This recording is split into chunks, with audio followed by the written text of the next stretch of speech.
ഇപ്പോൾ നമ്മൾ ഓണത്തിൻ്റെ പൂവട ഉണ്ടാക്കാൻ പോവാണ്. അതിന് തുമ്പപ്പൂവ്, കാട്ടുചെത്തിപ്പൂവ് രണ്ടും ഈ പൂവടയ്ക്ക് ഇത് രണ്ടുമാണ് പ്രധാനം. അതാണ് പൂവട.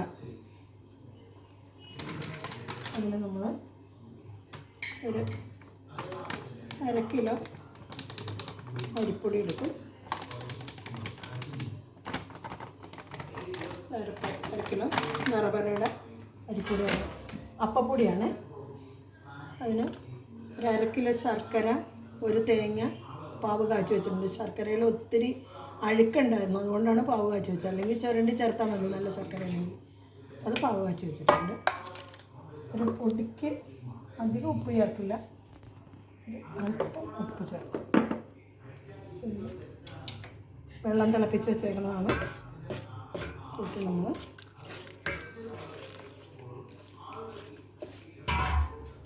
കുറേശ്ശെ നമ്മൾ കൊഴുക്കട്ടയുടെ അടയുടെ പരുവത്തിന് പൊടിച്ചെടുക്കും.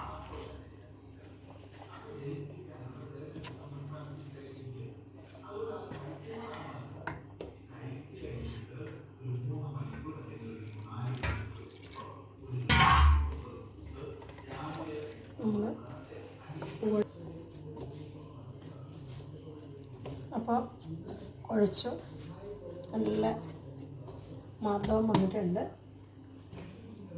അതിൻ്റെ കൂടെ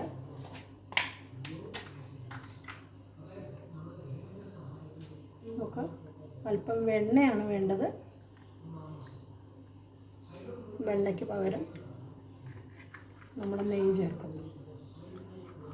നല്ല സോഫ്റ്റ് ആവാനായിട്ടാണ് ചേർക്കുന്നത്. നമ്മൾ ചേർത്ത് നന്നായിട്ട് കുഴിച്ചു. ഇതൊക്കെയാണ് പൂവടയുടെ കൂട്ടുകൾ. വെണ്ണ നമുക്ക് കിട്ടാനില്ലായിരുന്നു, അതുകൊണ്ടാണ് കേട്ടോ നെയ്യ് ചേർത്തത്. ശരിക്കും വെണ്ണയാണ് നമുക്ക് ചേർക്കുന്നത്. എപ്പോഴാണ് പൂവടയുടെ മണവും തുമ്പപ്പൂവൊക്കെ ഇട്ട്, അതാണ് ശരിക്കും പൂവടയുടെ കൂട്ട്. അപ്പോൾ നമുക്ക് ഇനി ഇലയിൽ പരത്താം. ചെറുതായിട്ട് എടുത്താൽ മതി. വെള്ളം കുറവ് തോന്നുന്നുണ്ടെങ്കിൽ ഇങ്ങനെ പതുക്കെ പരത്തേക്ക്. നല്ല സോഫ്റ്റ് അടയായിരിക്കും. കനം കുറച്ച് ഇങ്ങനെ നമ്മൾ പരത്തിയെടുക്കും.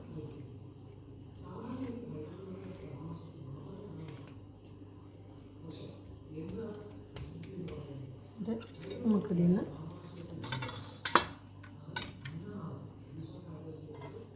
പകുതി സൈഡിലേക്ക് വെച്ചാൽ മതി.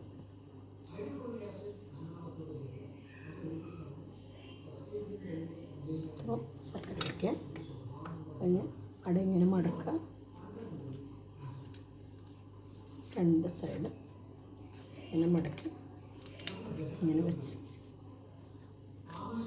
ബാക്കിയുള്ളതെല്ലാം ഇതുപോലെ ഉണ്ടാക്കിയെടുക്കാം.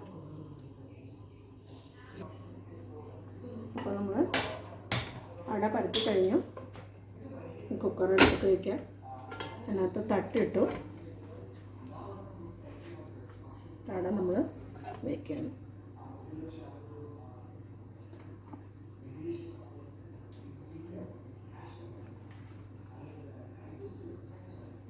അങ്ങോട്ടും ഇങ്ങനെ തിരിച്ച് വയ്ക്കുമ്പോൾ വേവാനും എളുപ്പമുണ്ടാവും, ആവി കയറാൻ എളുപ്പമുണ്ടാവും.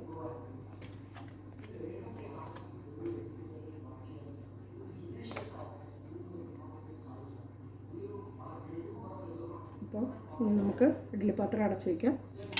ഇപ്പുറത്ത് നമ്മൾ പഴം പുഴുങ്ങാൻ വെച്ചു. ഇതാണ് ഓണത്തപ്പനെ എതിരേക്കാനായിട്ട് അടയും പഴം. പിന്നെ നമ്മൾക്ക് അടുത്ത വീഡിയോ ആയിട്ട് പിന്നെ കാണാം.